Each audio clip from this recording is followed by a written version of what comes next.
Oi pessoal, tudo bem? Sejam todos bem-vindos à Semana de Alfabetização. É com muita alegria que eu propus esse convite para vocês. E se você se inscreveu na Semana de Alfabetização, você chegou até esse vídeo. Eu me chamo Clarissa Pereira, sou pedagoga, especialista em alfabetização e mestre em educação. Nessa semana eu vou te mostrar, com base nas minhas experiências, como é que a gente pode construir um planejamento eficiente para uma turma de alfabetização. Nós vamos pensar nesse planejamento construindo aí ideias, conteúdos, objetivos a partir de 4 eixos fundamentais que precisam estar presentes todos os dias em uma sala de aula alfabetizadora: leitura, escrita, oralidade e análise linguística. E no vídeo de hoje eu vou começar te mostrando o que está envolvido em cada um desses processos na alfabetização de uma forma mais geral e cada um desses 4 eixos: leitura, escrita, oralidade e análise linguística. Depois, nos próximos vídeos, nós vamos aplicar esse conhecimento que hoje eu vou trazer para vocês.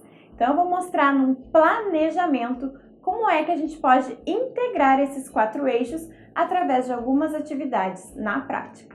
Esses 4 eixos eu vou mostrar objetivos, conteúdos, atividades para vocês a partir de uma narrativa e como é que a gente pode aplicar isso lá numa sala de aula de alfabetização. Mas, se você não me conhece das redes sociais, do meu site, deixa eu te contar por que eu estou promovendo a Semana da Alfabetização.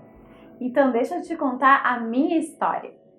Eu iniciei a minha trajetória ainda pequena, quando eu era professora das minhas bonecas, do meu cachorro, dos meus amigos, dos meus pais, do meu irmão. Eu nem sei dizer quando que eu decidi ser professora, eu acho que isso foi se formando em mim.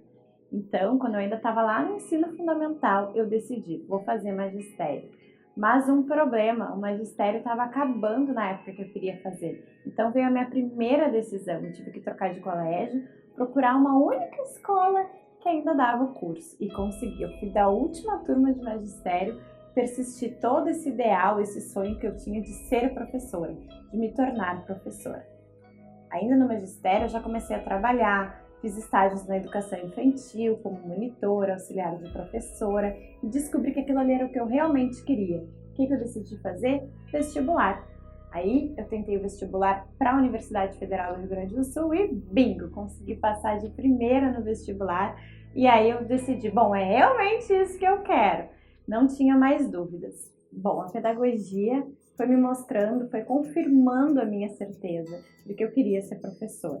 Aí, durante a faculdade, eu continuei fazendo estágios, trabalhei como monitora de educação infantil, passei num concurso público na cidade de Porto Alegre e comecei a atuar com turmas de maternal, de jardim B, o que só confirmou a minha vontade. Era na sala de aula que eu queria estar. Junto com os estágios, eu sempre estudei, tentei fazer pesquisa na faculdade, até que os caminhos me conduziram para Portugal. Eu consegui fazer 1 ano da minha faculdade por lá e também trabalhei em escolas, observei algumas escolas, visitei a Escola da Ponte e toda essa minha certeza só se fundamentava cada vez mais.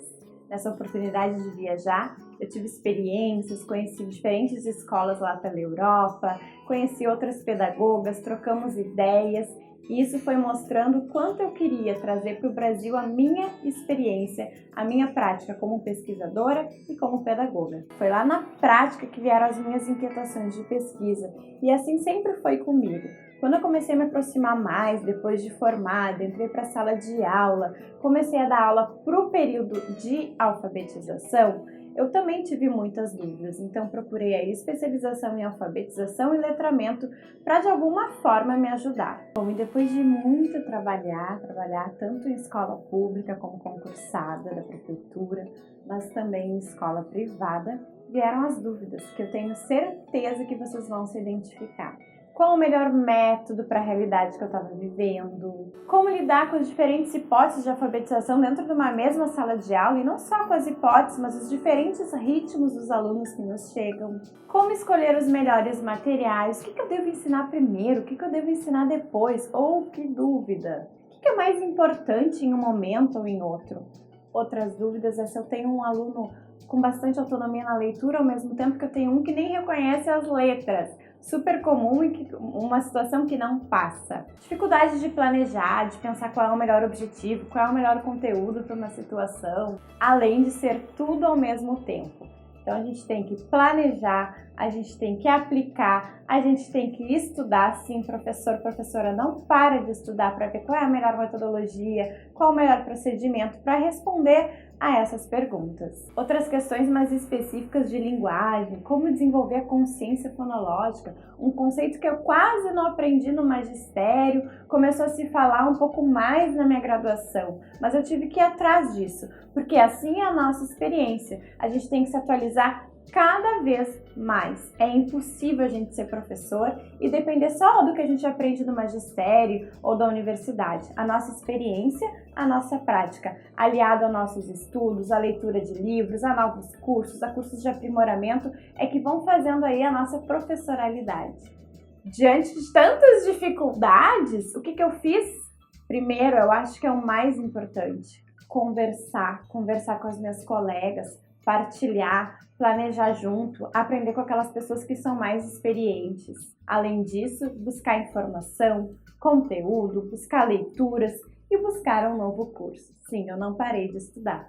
Foi quando eu resolvi fazer mestrado. Por que eu fiz mestrado em ensino e aprendizagem de crianças com dificuldades?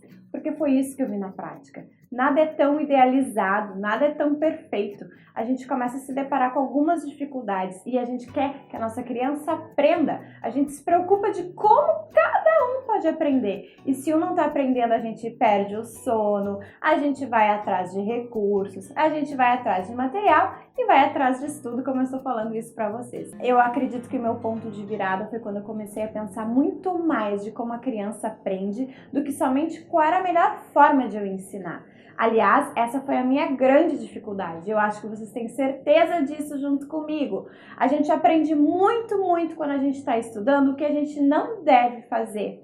E a gente pouco aprende o que a gente deve fazer, qual a prática, qual é o sistema, qual é o método mais adequado. E isso sempre me incomodou. Então eu resolvi fazer um mestrado, passei novamente na Universidade Federal do Rio Grande do Sul e desenvolvi um estudo sobre ortografia. Ainda continuei pesquisando as práticas de escrita. E aí surgiu Clarissa Pereira Pedagoga, que é o meu canal, o meu site, que muitos de vocês já conhecem. E qual não foi a minha surpresa que quando eu vi a página já estava cheia de professores que estavam pensando comigo a educação. Muitos retornos, muitos testemunhos, muitas perguntas. Diariamente eu recebo por e-mail, por mensagem, pelo Instagram, muitas perguntas de vocês que me impulsionam a continuar nesse projeto, me impulsionam de alguma forma a colocar tudo que eu aprendi nesses 15 anos, tanto no magistério, na pedagogia, no mestrado, na especialização e na sala de aula. Sim, por isso, é isso que eu tento fazer com os meus vídeos, de alguma forma trazer aquilo que eu sei, aquilo que eu vivenciei, trocando experiências com vocês. A demanda foi tão grande que quando eu fiz uma live sobre ortografia, alguém me perguntou quem sabe um curso, e foi isso, eu comecei então a promover cursos online para professoras e também para pais que acompanham a página. Um destes cursos é o CAP, Curso de Alfabetização na Prática. Muitos profissionais da educação, educadores, pais e estudantes se inscreveram e eu tenho retornos incríveis sobre o curso. Dá uma olhada no que a Miriam, uma professora da rede pública, fala sobre o CAP. Foi o meu privilégio de ser aluna da Clarissa, que tem uma equipe fantástica por trás, tá, gente? Que dá todo o apoio, todo o suporte, onde a Clarissa compartilha informações que facilita os métodos de aprendizagem, alfabetização, letramento. E ao final desse curso, o meu planejamento já foi outro. As minhas aulas foram bem mais atrativas. Agregar conhecimento, gente, foi fundamental para a construção do meu currículo. E esse curso me trouxe assim, novas responsabilidades, novos desafios, sabe? Essa troca aí de conhecimento e experiências diferenciadas contribuíram tanto, mas tanto para o meu crescimento e para o meu desenvolvimento e para a minha qualificação profissional, além de incrementar o meu currículo, né, gente? A internet nos dá a possibilidade de chegar a muitas pessoas. Eu recebo mensagens de pessoas que dão aula em comunidades indígenas, de pessoas que dão aula para EJA, que dão aula para adultos, que dão aula para crianças, que fazem atendimento particular. E eu estou muito agradecida pela vontade de vocês de saberem mais sobre a alfabetização e também estarem aqui comigo pensando hoje e essa semana toda, na qual a gente vai conversar sobre alfabetização, um assunto que me impulsiona, que me move, que me faz querer continuar sendo professora e sendo pedagoga. E das perguntas, das mensagens que chegam pra gente, eu percebo o quanto vocês querem a prática. Por isso, eu pensei hoje que a gente converse sobre esses eixos que são super importantes para o processo de alfabetização, mas também que a gente possa pensar juntos um planejamento para a aula de alfabetização. Vamos começar? Eu convido vocês para a gente começar, para a gente iniciar então, a olhar para essa imagem, né, que a gente traz aí a professora, né, eu no caso, com os meus afiliados, mas que eles representam também de alguma forma os nossos alunos, os nossos aprendizes. E eu quis colocar essa imagem para a gente pensar o que está envolvido na alfabetização, né? De certo modo, a gente tem neste momento, quando a gente tem uma criança menor de 2 anos já manuseando livros, um conceito bem importante de letramento, a gente vai falar sobre ele. A gente tem uma criança que já está em processo de alfabetização, fazendo a sua leitura individual, mas de alguma forma eu ali pensando em estratégias de intervenção para que ela chegasse naquela história. E aí eu provoco vocês a pensarem no ensino, a importância de um ensino na alfabetização. Por quê? Porque a gente faz parte de um sistema de escrita alfabética. Olha só, o conceito que a gente pode ver aqui, que vem lá do glossário do Ceali, é o seguinte: a alfabetização é fazer uso competente da leitura e da escrita, saber ler e escrever, mas não no sentido comum, só saber ler e escrever, só aprender um código. Não, saber ler e escrever nas diferentes situações sociais em que a língua esteja presente. Por isso que eu já provoquei essa imagem, né? Diferentes contextos, ali a gente não está num contexto da sala de aula, mas também está precisando usar a leitura e a escrita. Então, eu já provoco vocês a pensarem como é que está lá na nossa sala de aula, como é que está o nosso planejamento? Está provocando situações de cultura escrita? Está provocando práticas de letramento para que as crianças possam fazer uso da leitura e da escrita, serem leitores, escritores competentes? Em síntese, então, a alfabetização é um processo de aprendizagem, olha que importante, processo de aprendizagem do sistema alfabético e de suas convenções, ou seja, a aprendizagem de um sistema notacional que representa por grafemas os fonemas da fala. Vamos pensar com cuidado nesse escrito. Em síntese, a alfabetização é um processo de aprendizagem. Um processo de aprendizagem que vai depender de convenções. Então, aqui a gente pode pensar numa relação do que é ensino e do que é aprendizagem. Para que ocorra esse processo de aprendizagem da alfabetização, tem que ter ensino. Tem que ter o ensino das convenções. Vamos pensar que o nosso sistema de escrita alfabética, ele é um sistema notacional que representa alguma coisa. No nosso caso, aqueles grafemas eu estou chamando aí as letras, o A, o B, o C, o D, representam uma pauta sonora da nossa língua. E a gente tem que ter isso consciente para que os alunos não vão aprender sozinhos que esse é um sistema notacional, mas as nossas práticas pensadas, planejadas, vão mostrar para eles que eles têm que fazer sim essa relação desse sistema notacional que está representando a pauta sonora, porque o nosso sistema é de escrita alfabética, ele não é um sistema aí pictográfico, então precisa de ensino. Então a gente tem que pensar no nosso processo de aprendizagem, nosso processo de ensino da alfabetização tem que envolver ensino explícito daquilo que é convencional do nosso sistema de escrita alfabético. E se a gente for pesquisar alguns autores, por exemplo, Arthur Gomes de Moraes, ele vai colocar 10 propriedades que as crianças têm que desenvolver para que estejam efetivamente alfabetizadas. Vamos pensar um pouquinho sobre esse processo de aprendizagem pautado num protagonismo do aluno. Então, como é que é esse protagonismo do aluno? A gente considerar como que essa criança aprende, como que é a evolução da sua escrita, em que hipótese alfabética aí ele se encontra, para assim vir o protagonismo da professora, para a gente poder planejar boas estratégias, boas intervenções, boas perguntas para que as crianças possam avançar nessa caminhada, que vai se dar na interação, então, tanto com os colegas, com seus pares e com a professora. Nesse sentido, eu já adiantei um pouco a questão das hipóteses, aí vocês conseguem ver que eu estou pautando sim as minhas estratégias na psicogênese da língua escrita, que de alguma forma mudou a nossa concepção de alfabetização.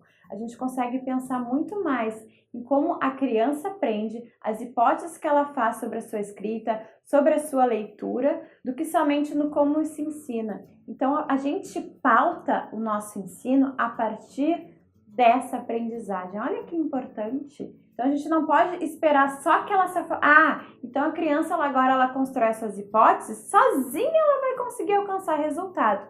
Não, eu já coloco a minha posição baseada aí na Magda Soares, no Arthur Gomes de Moraes, em vários outros autores que a gente pode citar, de que precisa sim haver um ensino integrado a esse processo de aprendizagem. Nós temos que ter uma metodologia, sim, temos que ter um conjunto de procedimentos que pensam as práticas de alfabetização. E aí a gente já entra num conceito de que é alfabético, estar na hipótese alfabética, quando a gente fala aí dos níveis psicogenéticos da escrita, não significa que a criança está alfabetizada.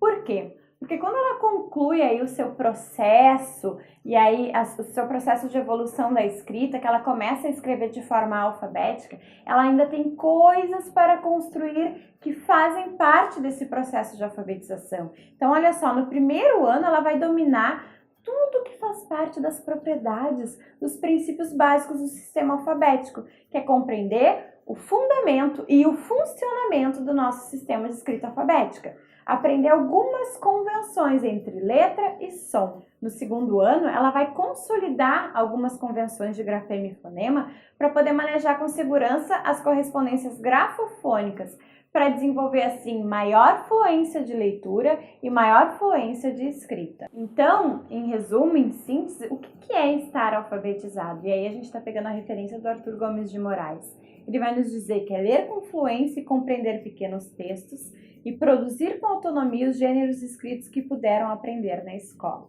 Então, uma criança que está alfabetizada é aquela que está compreendendo o que ela lê, compreendendo pequenos textos, e é aquela que está conseguindo produzir, escrever textos com autonomia. Então, agora vamos conversar especificamente sobre esses 4 eixos que têm que estar presentes no processo de alfabetização. Então, vamos começar falando sobre leitura, depois sobre escrita, depois sobre oralidade e, por último, análise linguística. A gente fala muito sobre as etapas da escrita, mas pouco a gente fala sobre as etapas da leitura. E a gente tem, sim, uma classificação para as etapas de leitura, que é a logográfica, a fonológica e a ortográfica. A logográfica, a gente está dizendo assim, aquela pseudo-leitura. Reconhece algumas marcas, reconhece o nome. Por exemplo, Coca-Cola. Mas se eu deslocar, por exemplo, em vez de Coca-Cola, escrever o C, colocar o O antes do C, a criança ainda vai achar que é Coca-Cola. Por isso que a gente diz que é uma pseudo-leitura, ela só faz associação aí com a imagem. Já na etapa fonológica, que algumas pessoas também chamam de alfabética, a criança já começa a estabelecer algumas relações entre letra e som, e aí consegue fazer decodificação. A terceira etapa é a ortográfica. E aí a gente tem um conceito de memória, de lexo de memória, que a gente começa a reconhecer a palavra muito mais de uma maneira mais global. A gente não precisa ficar convertendo todo o tempo, né? Qual o som que aquela letra representa. Porque ao olhar para a palavra, a gente já consegue buscar no nosso repertório de memória de longo prazo o que aquela palavra significa. Rapidamente, é mais ou menos isso aí que quer dizer cada uma dessas etapas.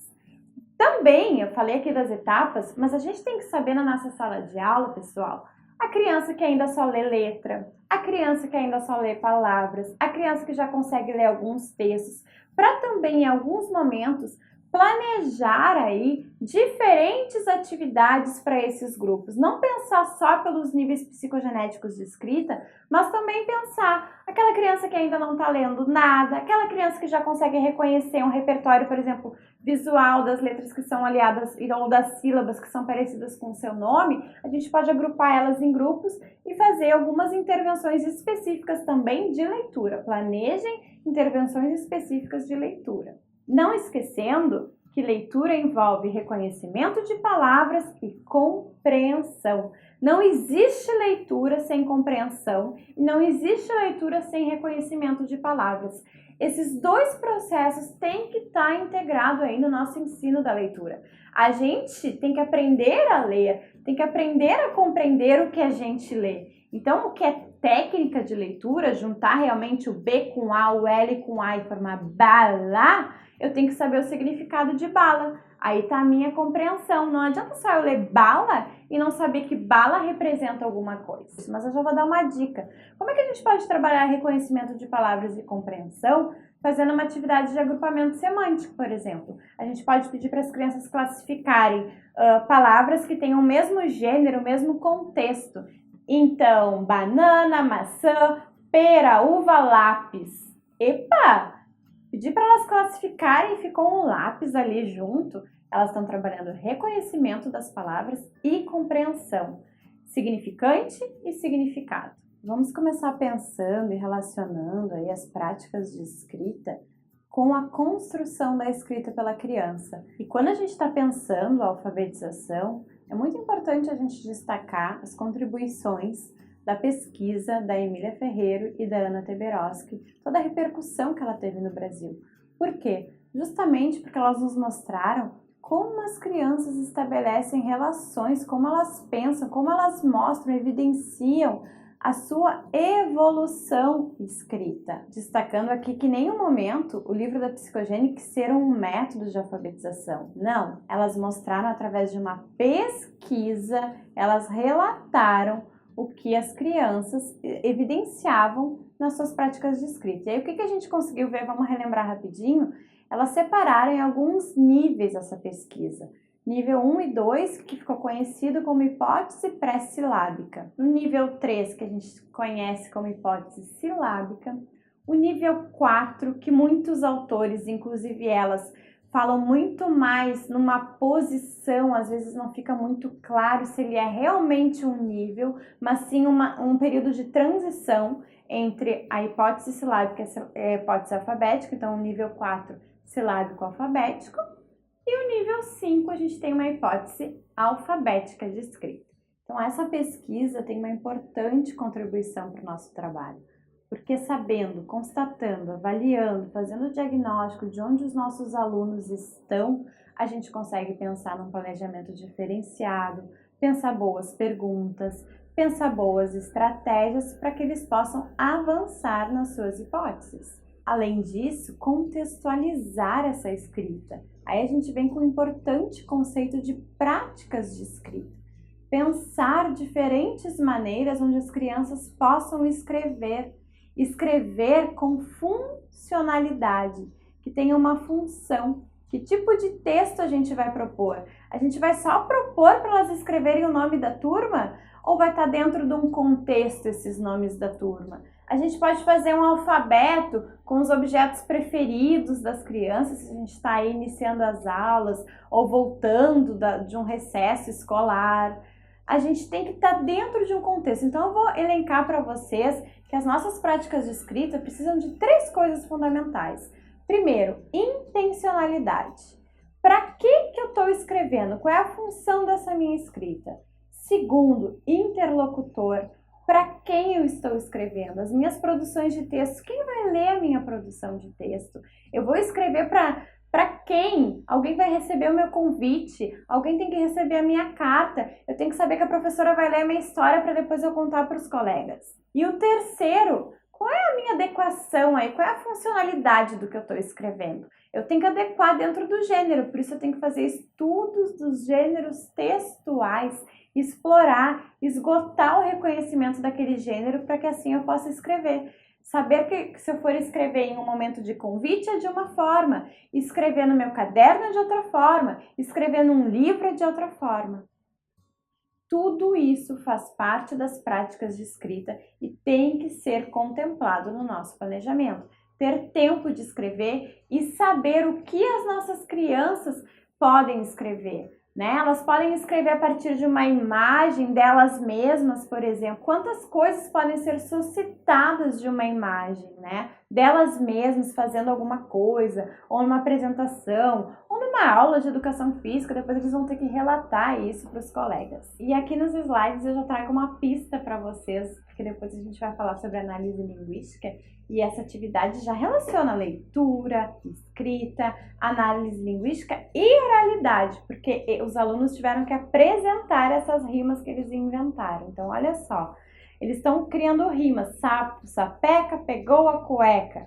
Macaco, banana, gosta de banana. Aí a gente já pode pensar numa importante estratégia de consciência fonológica, quando a gente está fazendo rimas e quando a gente está fazendo aliterações, por exemplo, sapo, sapeca. Mas isso a gente vai conversar quando eu falar sobre análise linguística. E a oralidade? Como é que a gente está trabalhando essa importante função na sala de aula?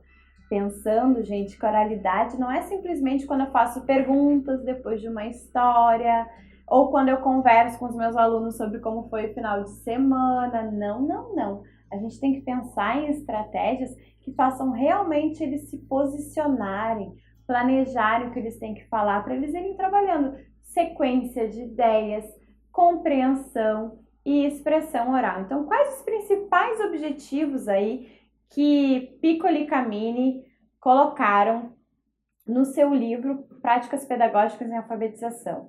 Narrar fatos de forma coerente e clara. Apresentar com clareza e desenvoltura um assunto estudado. Então, eu posso fazer uma apresentação, ou mesmo aquelas rimas que eu mostrei para vocês, as crianças têm que ensaiar para contar para os colegas.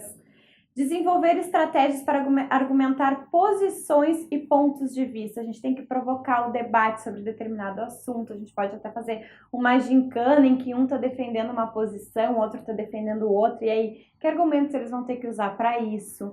Descrever e sintetizar ideias. A gente pode usar resumo. Aí tem uma importante prática de compreensão e modalizar a fala de acordo com o que a situação de interlocução exige. Quer dizer, eu vou falar dependendo de quem me escuta. Eu não vou falar da mesma forma com o meu colega, da forma que eu falo com a prof, ou da forma que eu falo com os meus pais, ou da forma que eu tenho que pedir alguma coisa lá para a direção da escola. Enfim, trabalhar todas essas dimensões. E a análise linguística? O que eu estou querendo falar com a análise linguística? Lembra lá do início da minha explicação sobre alfabetização que eu falei sobre um sistema notacional? O sistema de escrita alfabética, ele representa a pauta sonora da nossa língua. E aí a gente tem esse importante conceito da análise linguística que envolve consciência metalinguística, que ela é entendida não apenas como a capacidade de ouvir a nossa língua, analisar os seus sons, relacioná-los com as marcas gráficas, enfim, manipular esses sons, mas também como a capacidade de refletir sobre o texto, sobre aquilo que é escrito, sobre a sua estrutura, sua organização, as suas características sintáticas, o que ele comunica e as suas características contextuais. Então, a consciência metalinguística vai envolver esses dois importantes processos: relacionar nossa pauta sonora, manipular essa pauta sonora, entender que o nosso sistema escrito que comunica alguma coisa está sendo pautado conforme a oralidade, conforme a pauta sonora do nosso sistema de escrita alfabética. E a gente vai escrever, aí entra a parte da gente analisar o texto de uma forma diferente da nossa fala. A gente vai ter que ter segmentação, por isso que a gente precisa analisar esses aspectos. A gente vai ter que separar quando a gente escreve. A frase, se eu mudar ela de lugar, alguma palavra, algum sujeito, ela pode modificar aquela frase. Então, tudo isso é o que está envolvido na análise linguística. Pensar em letra, pensar em sílaba, pensar em palavra, frase e relacionar com a nossa pauta sonora do sistema de escrita alfabética. E como é que a gente faz no nosso planejamento para trabalhar isso, essas diferentes unidades da nossa língua que eu falei para vocês, letra, sílaba, palavra? desenvolvendo consciência. Os nossos alunos têm que ter consciência dessa relação.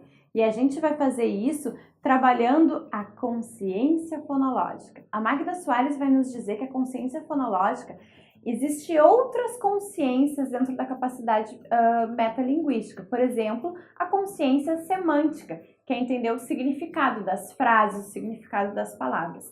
Mas a que mais se relaciona com a alfabetização e tem que estar presente no nosso planejamento é a consciência fonológica. E aí alguns autores dividem ela em 3 dimensões: consciência silábica, consciência de rimas e aliterações, que também é conhecida como consciência intrassilábica, e nível 3, consciência fonêmica. O que cada uma delas quer nos dizer, gente? Na consciência silábica, a gente vai estar trabalhando as diferentes composições silábicas, consoante vogal, consoante. A gente tem que estar criando uma sensibilidade para o reconhecimento das sílabas. As crianças têm que saber que uma sílaba não é propriedade de uma palavra, então a gente tem que criar repertório silábico com eles. A importância também da gente ensinar que sempre tem uma vogal presente nessas sílabas, né? A estrutura, como é que é o funcionamento do nosso sistema de escrita alfabético em relação às palavras. Nível 2, a gente vai trabalhar a importante habilidade de consciência de rimas e aliterações. E por que ela é importante, gente? Rimas, a gente está falando sobre aquela sonoridade do final das palavras, e as aliterações de início, por exemplo, o rato, o eu, a roupa do rei de Roma. É super importante a gente criar essa sensibilidade, essa identificação, para as crianças irem vendo e se dando conta que o som não é exclusivo só para uma palavra, mas que se repete em outros lugares. E por último, a gente tem a dimensão da consciência fonêmica, que é estabelecer, e talvez seja a mais difícil, a mais complexa para a gente chegar nela, que é a gente estabelecer exatamente qual é a relação entre a minha letra e o som que ela representa, entre grafema e fonema. E aí eu já trago para vocês também um conceito da Magda Soares que fala em consciência grafofonêmica, que é trabalhar com o som, sim, com a pauta sonora dessas letras, mas também o reconhecimento, o que é o A, o que é o B, o que é o C. Então é importante que a gente trabalhe, sim, o alfabeto, ao mesmo tempo aliado à consciência dos sons que esse alfabeto representa. Então esses foram os 4 eixos. Nós conversamos sobre oralidade, análise linguística, leitura, escrita, e no próximo vídeo nós vamos aplicar esses eixos em um planejamento. Ok, gente? Eu espero que vocês tenham gostado dessa nossa aula. Eu preparei tudo com muito carinho. Tentei fazer de uma forma bem prática para que vocês pudessem entender. E assim a gente encerra o nosso primeiro vídeo da Semana da Alfabetização. Lembrando que nós teremos mais 3 vídeos com muitas novidades, aplicando o conhecimento que a gente viu na aula de hoje. Então eu te espero na próxima aula, que a gente vai discutir no próximo vídeo questões, atividades, objetivos, conteúdos para pensar aí para uma turma de alfabetização a partir dessa história que eu adoro muito, que fala sobre memória, que é do Guilherme Augusto Araújo Fernandes, da Brink Book, tradução da Gilda de Aquino. Então, se você tem um livro, já separa ele. Se você não tem, dá uma olhada na internet, mas vem que eu vou contar essa história para você. E como uma boa professora, no fim dessa aula eu deixo 2 temas para vocês. O primeiro é trazer alguém para o vídeo de amanhã. Se você acha que essa aula foi boa para você, por que você não convida outra pessoa? Chama aí a sua colega, ou o seu marido, ou a sua esposa para também participar. E o segundo tema, você vai deixar o seu recado, a sua pergunta, o seu comentário, porque em algum desses dias eu vou tentar responder algumas perguntas de vocês. Então, deixa aí o seu comentário, o seu feedback, o seu retorno, porque isso me ajuda a fazer mais vídeos, me ajuda a planejar outras aulas. É super importante para mim o retorno de vocês. Aproveitem esse espaço para conhecer outras pessoas que estão espalhadas por esse Brasil, fomentando a educação, pensando sobre a educação. E se você ainda não conhece meu canal, a minha página, meu Instagram, a lista VIP, onde pessoas recebem atividades, materiais que eu envio, entra lá, clarissapereira.com.br, Clarissa Pereira Pedagoga, são os meus links aí que você pode me encontrar. A gente fica por aqui. Obrigada pela sua companhia, obrigada pela sua atenção. A gente se vê no próximo vídeo. Oi, eu sou a professora Onélia Soares Barbosa, professora da Rede Municipal de Fortaleza, Ceará. Estou aqui para agradecer pela partilha, pelo conhecimento, pelos ensinamentos que a nossa querida e estimada professora Clarissa nos proporcionado. Clarissa, você com seu jeitinho carinhoso, especial, soube despertar a nossa admiração de um modo assim único que se tornou uma inspiração para todos nós que fazemos parte do seu grupo de estudo. Tenho a certeza que tudo que você nos apresentou, vem nos apresentando, nós vamos levar por toda a nossa vida, né? Eu tenho muito que agradecer. Muito obrigada pela sua dedicação, pela sua atenção. Olhe, a educação precisa muito, muito de você. E nós também precisamos de você. Eu estou assim grandiosamente agradecida a Deus por me ter dado essa oportunidade de conhecer você, o seu trabalho, né? Só tenho que agradecer. Muito obrigada a Deus e a você também, que tem feito a diferença na minha vida profissional. Muita coisa eu estou aplicando com meus alunos, né? Tudo eu estou aproveitando. Olá, meu nome é Cristiane Abreu Nisoli, sou professora de inglês. Tenho 2 filhos, Frederico, de 13, e a Flávia, de 10. Nós conhecemos a professora Clarissa no Colégio Bom Conselho em 2013, quando ela foi professora do meu filho no 3º ano do ensino fundamental. Na reunião inicial, eu vi aquela moça tão jovem, tão pequenininha, um tipo mignon assim, e pensei, será que ela vai conseguir fazer um bom trabalho com a turma? Mas a minha surpresa não poderia ter sido melhor, né? A Clarissa demonstrou muita garra, muita determinação, muita dedicação, muita doçura no olhar e na voz. E isso tudo foi muito bom, não só para o meu filho, como tenho certeza para a turma toda. No ritual de final de aula, ao sair da sala, se despedir do professor, eu notei pela primeira vez o meu filho se sentindo alegre e numa espontaneidade de troca de beijo e abraço com a professora que eu não tinha ainda experienciado, nunca tinha visto, e me senti muito feliz, porque eu acho que o vínculo, o afeto é muito importante, estar junto com todo esse trabalho de aprendizado, né? Uma vez ele teve que escrever um texto sobre o 3º ano e ele falou que ela tinha sido a melhor professora dele. E eu fiquei muito emocionada com isso e concordo com ele. Acho que foi muito especial o ano que a gente pôde compartilhar com a Clarissa. A troca de experiências, a troca de ideias, o dia a dia muito enriquecedor. O meu filho precisava de um incentivo, de uma injeção de confiança. E isso ele teve através da Clarissa. Porque ele se escondia, né? Ele criou uma barreira para se esconder de um estigma. E ela mostrou que atrás dessa barreira havia um menino querido, meigo, muito inteligente e merecedor desse incentivo.